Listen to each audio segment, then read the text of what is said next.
welcome back to the Liverpool Community Podcast here on Liverpool Online at the Big Condo Studios. And like we are here with, well, one of our famous guests. He'd probably say, I'm not famous, but I mean, famous to me. Who knows? He's more known than me because he also is a radio presenter, but he's a radio presenter on BBC Radio Merseyside. And I'm happy to be joined here by Billy Hui. How you doing, Billy? Not too bad, and I'm not famous at all. Just doing what I do, Chase. Yeah, you know what? Listen, man, a job's a job, Billy. You know what I mean? It is. And I mean, and first of all, if you had this job for about 15 years, hey, listen, somebody's listening to you. Yeah. I hope so. I know. You know what? We say the same thing. You know, I mean, radio presenting is such one of those kind of jobs where it's like, hey, how do we know who's out there? You know what I mean? Because first of all, let's let people know that not just that you're on the BBC Radio Merseyside, but you're on every Sunday 2 to 4. That's right, I am. You know, and like, but now, humbly, he said he's the most popular show on at that point in time. That's the only show on at that point in time. It's only Radio 2 that beats me when I've looked at the figures. I don't mind being beaten by Radio 2. That's fine. You know, hey, Radio 2, he's beaten by number 2. You know, but basically, you know, with all the different presenters and the different types of shows and stuff, like, basically, you're more of an entertainment and fun type of show, aren't you? Yeah, so I don't really touch politics or anything like that. If somebody, you know, if we've got a guest on... Sorry about that, Billy. Yeah, it's all right. If I've got a guest on that's when we're touching on anything political, then we'll go down that road. But it tends to be that I'll have guests on that are either from the local music scene, yeah, or local charities or people that have made a difference in the local area. I'll have international stars. So I had Curtis Stigers on recently because he was gigging locally, and he was a fantastic What was guest. he performing in then? He was in the Floral Pavilion over in New Brighton. Oh, yeah. With his new setup. So it wasn't like the stuff from the 90s. No, it was a lot different from that. But so it was like reimagined classics from that era. But it's really nice to be able to but you know what? That's the thing about Liverpool, though, isn't it, Billy? I mean, they love their old music.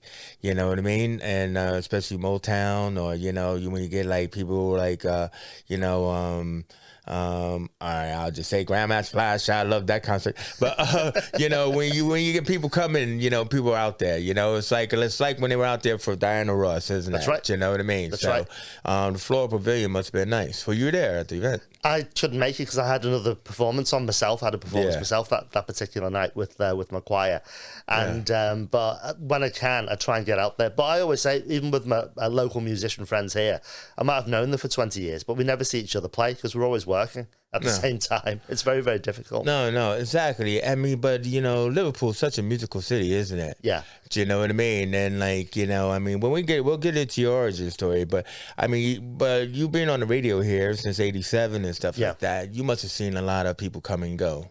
Yeah, there's been a lot of people in the city that we've seen. Like I said, too many to even. Yeah. It is very much a musical city. It's a creative city. You know, Liverpool always has been. Merseyside, the whole area has always been a very, very creative city, and we take influence, don't we, with everything that we do. Yeah. I can't believe you said about Grandmaster Flash. I haven't heard that for ages. Man, did you go to that concert? Fantastic. I mean, I went to that concert. It's fantastic, great stuff. But there's been a lot of influence because of the different people that are here from all around the world. So historically, if you go back 200 years, 150 years, 200 years, the influences were already coming in with influence from around the world.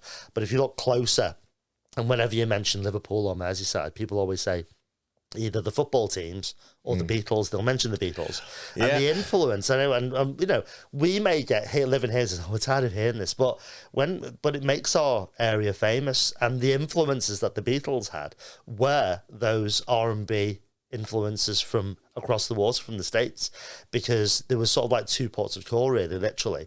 Yeah, those records came into. One was Liverpool, one was London, and they were the early influences for all the musicians, and that created that sound that then became world famous within itself. So it's and that's happened right the way through with people, with musicians that are local. You can hear it, the influences where it's actually come from. Yeah. Even you mentioned, obviously, we're in Big Condo Records at the moment, and a few of those artists have been on my show. Yeah. And you can hear the differences, and these up-and-coming young artists that are so talented. I wish I had that amount of talent when I was that age. It would have been great. No, definitely. Yeah. So, yeah, it's got real musical heritage, which is still continuing, and we're still world famous for it. In fact, a lot of the time we'll hear maybe a new track, or there's a new artist or a new band, and then you find out afterwards, actually they're from Liverpool, or they live around the corner from me, or they, you know, so it's still there. We've still got it. Well, it's kind of like, you know, like when they go off to become famous. So, like, you know, for example, I remember, because I've been here like about 20 years now, but I remember the Zootons. Yeah, when they were doing like little like night visit videos playing at the Liverpool film night at the Fact, you know. But what happened was that they were just some local Liverpool band, but then somebody gave them money to go off to New York to make Valerie, and boom. You know what I mean? You know, or the Coral doing the Wicker Man video, you know? So it's just that, I mean, the talent in the city is phenomenal, I always find. So speaking of that, so let's go back in time with you there, Billy, because like, even though I did say 87, I didn't want people to think that I don't know how to count between 1987 and 15 years ago. You started your career in radio in 87, or did you start music in 87? I started music, I was only a teenager then. So what happened was I actually started the radio career in hospital radio, like a lot of people did, when I was 14. What, like MASH? Well, not quite like MASH. It was, but yeah, just local. A lot of people start that. It's like a little bit of a sort of like a stereotype, really. You'll start off in hospital radio. So tell us a bit about that, because I've heard the term. Yeah, so basically it's a radio station within a hospital. So that's all it is, literally that, to serve the patient, serve the staff, and that, in a nutshell, that's it. But it's a really good training ground for people that want to get into the industry. Yeah. Nowadays it's a bit different because the equipment that you get in there is actually quite nice in hospital radio. Yeah. When I did it in the 80s, like I said, I was 14 when I started out doing that. And the equipment was terrible. The equipment, we were in a porter cabin, and we're in a little studio, and we had to do sort of like do a show, and it was still obviously on vinyl turntables, but our jingles were on cassette, and you had to cue them up with a pencil. Yeah, you had to cue, and they were your jingles. So you learnt your craft, and it was one of those things that sticks with you then, because nowadays all the studios, especially at the BBC, it's all digital, and you know it's not automated. It's not.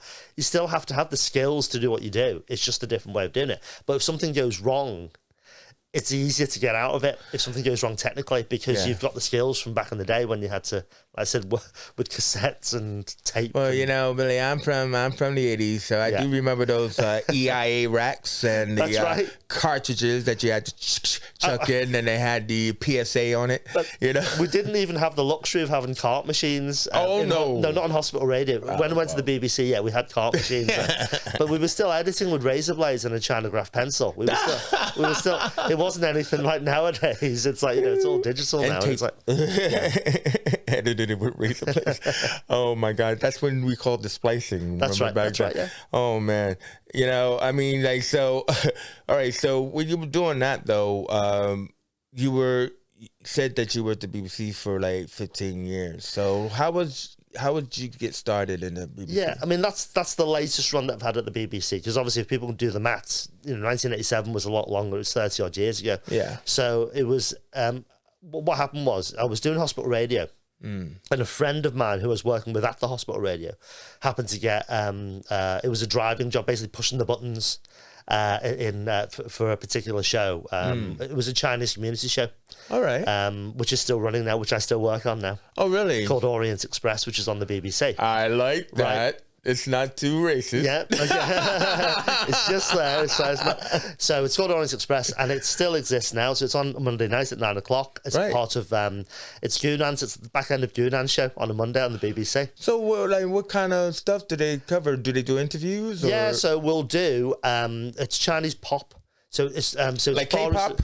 There'll be elements of K-pop in there, but there'll be so it'll be Mando pop, Canto pop from China, from some a little bit from Japan, but mostly sort of like the Chinese-speaking nations. Yeah, we'll get the stuff sent across from the record companies there, and we play them out on the show, and then we cover some Chinese stories or Far Eastern stories, but quite a lot of local stories as well, because there's a massive Chinese population of students here. Yeah, I know. I mean, there's actually like a dedicated building, I think, for what is it, John Moore's over there by Mount Pleasant, isn't it? And so we service a lot of those students with our show. We know they listen in. We get a whole mixture of people listening to the show. Some people listening for the music because it's very, very different. Some people listening for the Chinese, for Far Eastern news and items that we find from the interesting stories. I always like a good panda story or a good, I always like things like that. So it's a little bit of entertainment, a little bit of politics in there as well. So it's a little bit more, it's more serious than my Sunday show in that sense. But there's still a little bit of fun in there. But that I've been on that show literally since 1987. The only break that I had from there was when I went around the world and around the country doing my music, playing music. So I'm a pianist, a keyboard player by trade, and a musical director. So I've done everything from theatre shows through to pubs and clubs back in the day. Nowadays, the choir, of course. So then how did that leads right into the choir a bit, because I mean the choir is huge now, but I want to know about like in the origin, like how did it start? So we're talking about the Sing Me Merseyside choir. Was it always Sing Me Merseyside, or did it have another name? No, it's Sing Me Merseyside. So I founded it, I created the choir, and I started out, it was 8 years ago. Just a little over 8 years ago. And we had 10 people in one room. That's how it started. And it quite rapidly grew. So how did you advertise it as? It was just a fun singing group, and I always had in my mind, because it was the whole thing's planned. Obviously, we didn't just go and do it. So it was planned. I knew what I wanted to do with it. It's a straightforward business, but I wanted to really support local communities and causes and organisations. So we went out to do that. So obviously, if a commercial customer came in and said, could you come and sing at this event or whatever, then we just charge them like anybody else. But if it's a charity, we'd say, if they've ring-fenced some money, we say, no, we'll give you that back, especially if it's a small charity, and we would have taken a big chunk of their money from because we do bucket collections. If we haven't got a charitable event that we're doing, we'll go out and do bucket collections, and we'll give it to one of our charities. So it started out that way with 8 people in one room, and then it rapidly developed. So we've got 7 groups across Merseyside and Chester with 300 people now. Wow! See, look at that. You just like jumped through a time hole there. I mean, no. I'm just saying it's amazing, because like I remember back in the day there were a bunch of like little local choirs. I used to be like in a Raucous Caucus recovery choir. Right. Okay. Do you know? Have you ever heard of them? Yeah. From Action on Addiction and everything. And then there was the choir with no name. Yeah. And then there was the other one. But there was a lot of choirs going around because people just love to sing, man. Yeah. I'm a big karaoke fan myself. Right. You know what I mean? But I'll have to recruit you into the choir. Well, hey, I know how to breathe. Yeah. All right. Somebody said no, but we're not listening to them in the studio. So, but anyway, what's great about your choir is that not only did it grow to like 300 people, but it also, as you talk about, like, making money for charities, right? Absolutely. You would say that you grow to raising about $250,000 a year. Yeah, we help to raise that. That's not physically money in the buckets. So we may do an event. We may be part of an event that's raised, say, £20,000, and then we'll add that onto our totals. But we do help to raise that. We really do. And even physically, money in the bucket goes to easily into sort of like 5 figures anyway. When we go around doing what we do, or if we're helping to support a particular cause, it does help. So, for instance, we have done Liverpool City Centre, for instance. There's a festival called the Tickle the Ivories. You've probably seen it with the pianos. Oh, yeah. So we regularly do that over the summer months when the pianos are out. And we can on a nice busy Saturday. And if there's nice proactive bucket collectors from a charity, in an hour we can raise £500. So it's like, it's quite easily done for very little effort as such. We're singing anyway. We're entertaining people anyway. I do turn around and I do talk to the crowd as well, so I'll shout at them and say, put money in the bucket, so that does help as well. Yeah. But, the most we've done in an hour was £800. That was in Chester City Centre, just in an hour, to raise money for one of the hospices. It was the Hospice of the Good Shepherd. So we can raise quite a lot of money in a very short space of time, and we're proud of that. No, I'm really proud of that. You should well be. I mean, it's amazing. I mean, because like I said, you mentioned that you do a lot of charity work. I mean, what are kind of like some of the top charities that you work with, or the main charities you work with? Yeah, I mean, we try and keep everything as local as possible. So if there's a national charity, for instance, like the RNLI, the Lifeboat People, they're a national well, they're an international organisation. But what we try and do is make sure the money stays local, because sometimes it gets swallowed up in admin and offices down in London or across wherever. Of course. So what we'll do with those, in those situations where we have to put the money through another office, is we'll say to the local branch, say, like I said, like the RNLI or whatever it happens to be, what is it that you're going to use the money for? So with this example, the lifeboat people needed an iPad as part of the train to train people up. And we said, well, what we'll do, we'll raise money and we'll just buy you an iPad and we'll present it. And then no money gets lost. They've got what they've needed, and then we feel proud that we've helped to support that local branch of that charity. So we support a lot of the local hospices as well. I've mentioned Hospice of the Good Shepherd, Woodlands Hospice as well. We've got Wirral Hospice St John's. The children's charities as well, Clare House. We regularly support Clare House. We regularly support Clare House, and also people like the Roy Castle Lung Cancer Foundation. We regularly support them. MNDA. We've got Alzheimer's Society. And then but then smaller charities that we may not have heard of. So we work with people who there's a teen suicide prevention charity that we work with, a local bereavement charity as well to look after families. In more recent times, and it's quite sad, but we're there to support them as well, is that we've recently supported an elder abuse charity, looking at people who have been who are more elderly pensioners who have been abused or beaten or abused in all different ways. And also there's another charity that we're going to start work with very soon, which looks after people who have lived through and have survived through domestic violence as well. And it seems to be after the 2 years that we've been all locked down during COVID that it's come out a little bit more, or maybe it's because people were locked in and it's brought it out. It's a whole, we could talk about that forever, how that's come about. But what we'll do is we can't stop it, but we can help those people through what we do, which is singing and entertainment. So, I mean, this really sounds like a lot of great charity work that you've been involved with, Billy. And so I can understand why you probably were the recipient of the Queen's Medal Award last year. So tell us about that. It was the New Year's Honours 2021. Queen's New Year's Honours, and I received a British Empire Medal, which is all part of the MBE, OBE, that branch. But it's not the sword on your neck, though. No. I'll work towards that. Now that I've met you, Chase, I might have a chance. Then I'll put that. I know, CV. Bro. I know.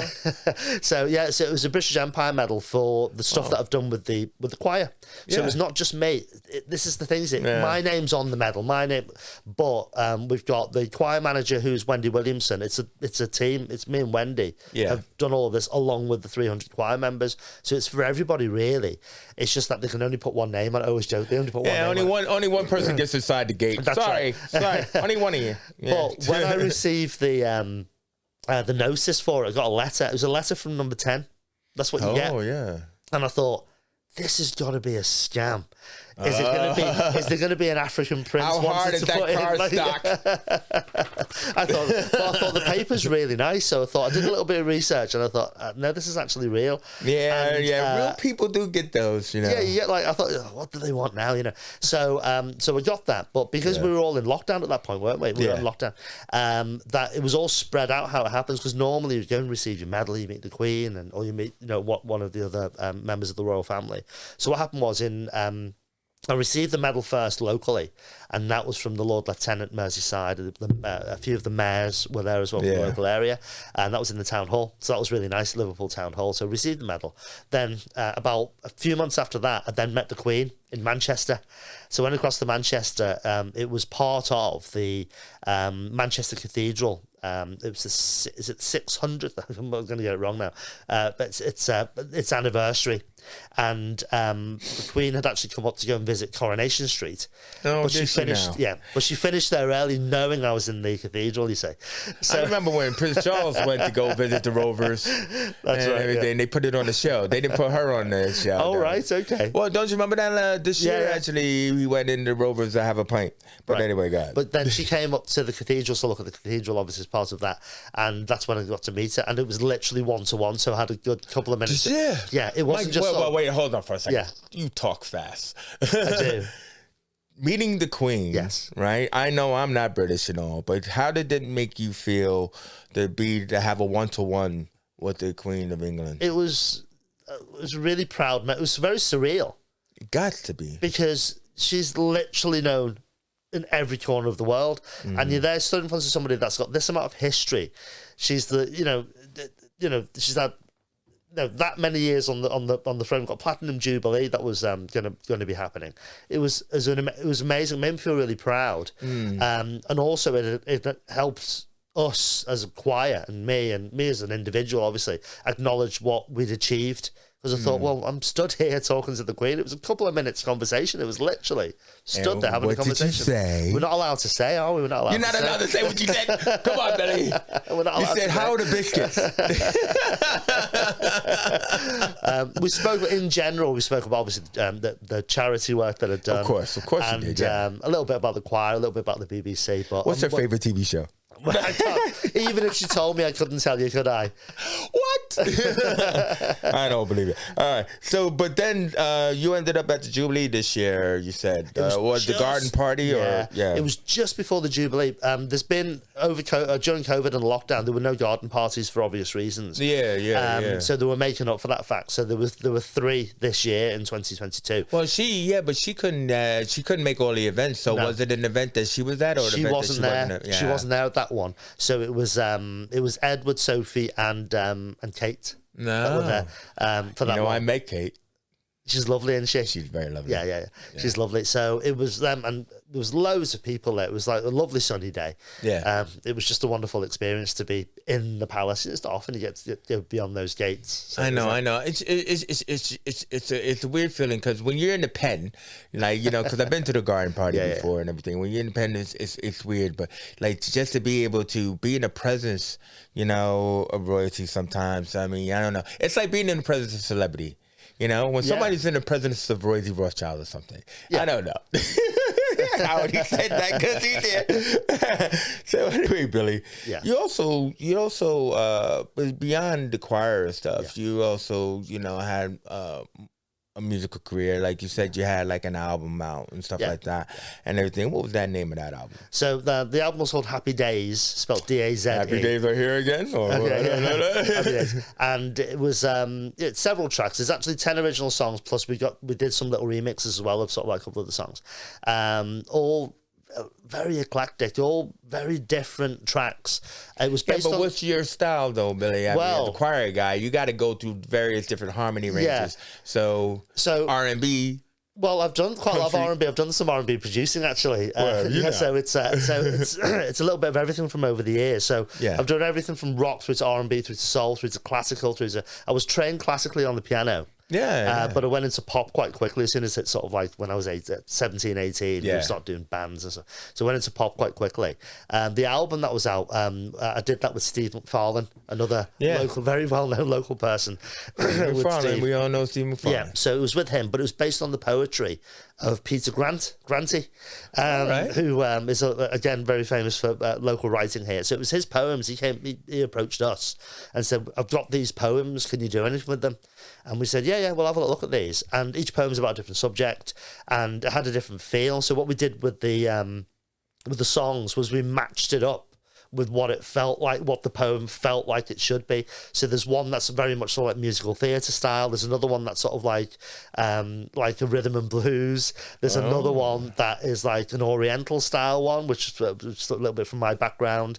There's another one sort of like in the vein of the singer-songwriters of the 80s. So there's a whole different... a variety of styles on it, so there's not one particular style. Every track is completely different, and it matches up with what the subject matter is on the poems. Where is that? Is that like on Deezer or Spotify, or how can people? You can get that absolutely everywhere. Amazon Music, Spotify, you can stream it there. If Woolworths still existed, it would be in the 99p bin right now. But Woolworths, yeah. The CD will probably be in there. But yeah, you can if you literally look up either my name or Steve McFarlane, you'll be able to find that. Yeah, on all those sites. Well, before I let you go there, Billy, I mean, like I usually, hit people off asking them about their origin story. You were going to tell me like you're first generation and stuff like that. Tell me a little bit about that. For people who are your fan base, let them know a little bit about Billy Hui there. Sure. Where are you coming from? So I'm first generation British born. which means that my parents came across here from Hong Kong and China. They actually met here. Oh, wow. They came across separately. They're from, Did they come through that big Chinatown arch there, bro? that didn't exist then. I thought that's the oldest thing in the. I thought that's the oldest thing in the city. No, the Chinese community is the oldest Chinese community in Europe. Yeah. And the second oldest in the world, next to San Francisco over in the States. Right. Because Chinese people helped build the Trans-American Railway, as you probably know. They were in the Wild West. Yeah, I know. Yeah. Even without watching those like Jackie Chan films and stuff. Or King, So I'm first generation British born. My parents wouldn't have got together if they were still over in Hong Kong and China because they're from very different backgrounds. My mum's family is from a shipping background, so very affluent shipping background. My dad was from a farming background, so it's like peasants, and they wouldn't have been almost allowed to get together back in China. But over here, they came over here to find work, and it was all a level playing field then. And they so met. what? So the arch wasn't there? No, the archway was inaugurated in the year 2000. It was 2000. Yeah, 2000. The Chinatown arch. Yeah, 2000. It was to mark the twinning of Shanghai and Liverpool. I was part of the team that helped get it across because I was working with on a project in Chinatown. So it was brought across in 5 containers in all bits. Wow. And it was built in 99. And then it was inaugurated Year of the Dragon in 2000 Cool. By the mayor of Liverpool then. And I was the one that put the ribbon around it. I ran around with the ribbon, and it was to mark the twinning of Shanghai and Liverpool, which goes right 150 years back in history of how it all started in the first place. What about the Blackie? How old is that? The Blackie is a lot older than that. So that used to be a church, congregational church. Was it a Chinese church because it was part of Chinatown? Or? No, because Chinatown wasn't originally there. This is only a post-World War II move. Jesus Christ, man, I feel so ignorant. It's but that's a whole other conversation. I do talks on this. I do talks on local Chinese history. So that's a whole different thing. But originally Chinatown inverted commas was 202 as it was measured Chinese sailors in the Chinese sailors' home in 1863. Wow. And that was the beginnings of the Chinese communities. There were sailors that worked on Blue Funnel, Alfred Holt's Blue Funnel line. So they didn't have anything to do with the White Star or anything like that? No, it was Blue Funnel at that time. White Star was obviously the Titanic. That was the famous thing. But Blue Funnel was another one of the famous lines. I like to let people know I do know things. But that was the start of Chinatown. The Chinese sailors' home is right by where John Lewis is now. It's in town because that's where the dock wall used to be. You see, is that Chancery House? No, it's on one of the squares. So it's right near the John Lewis car park. So it's just the Liverpool Sailors' Home is on the end of Paradise Street. So they used to be connected. They used to work together. Yeah. Because the Chinese people used to work the laundries on the ships, and that's why there were Chinese laundries. That's where that comes from. That's where that comes from. It wasn't the food or anything like that at that point. It was the Chinese laundries. So that's how Chinatown started. But I don't go back that far in history anyway. Hey, listen, Billy. We love being educated here on the Liverpool Community Podcast, especially being educated right, because I have so much false information and everything, But because we were talking about ships and everything like that, you guys got an event coming up. All right, SingMeresyside in October.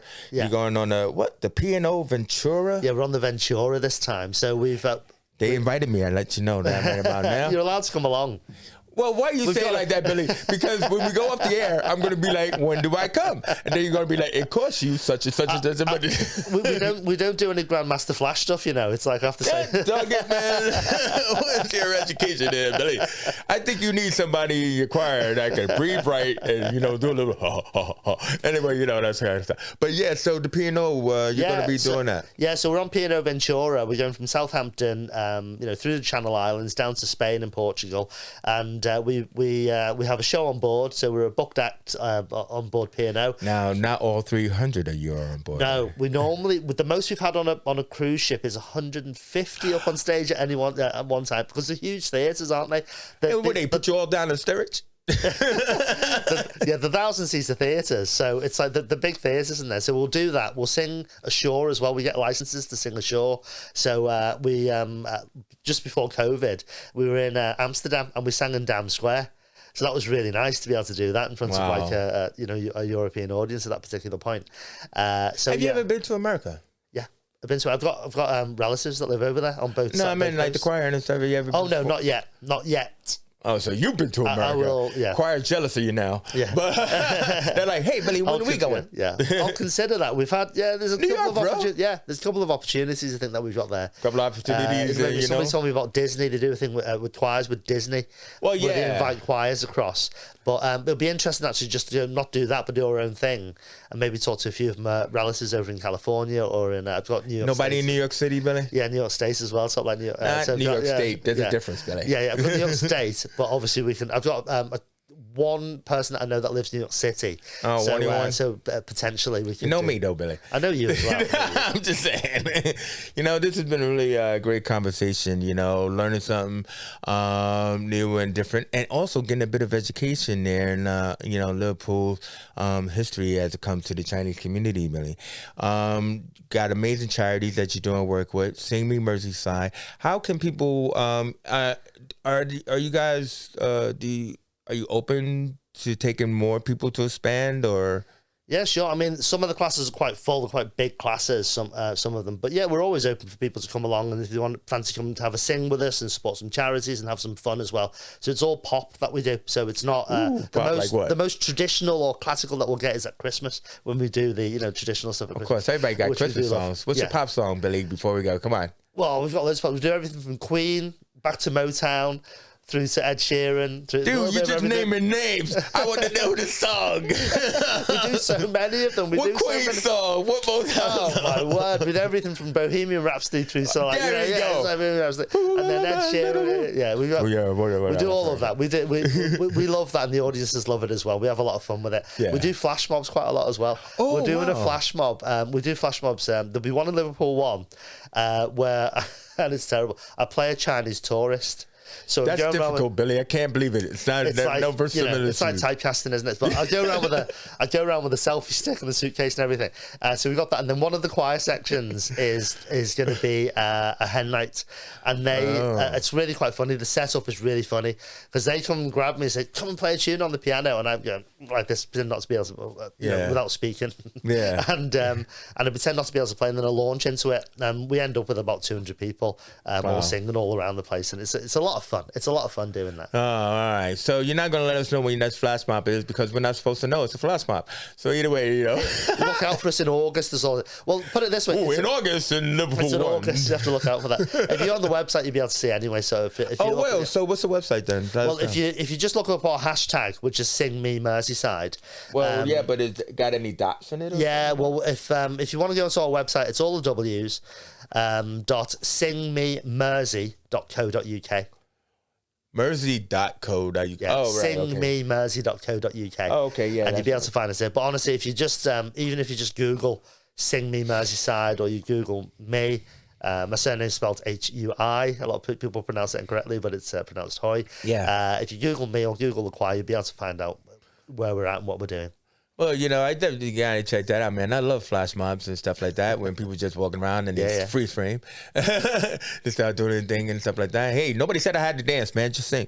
So either way you look at it, Billy, it's been a pleasure having you here on our show. Fantastic. Here at Liverpool Online. This has been Liverpool Community Podcast. My guest, Billy Hui, who's also could be heard every Sunday from 2 to 4 on BBC Radio Merseyside. You can find him probably singing out there with Sing Me Merseyside somewhere and everything. I'm your host, Chase Johnson Lynch. And you know what? For now, we're out of here.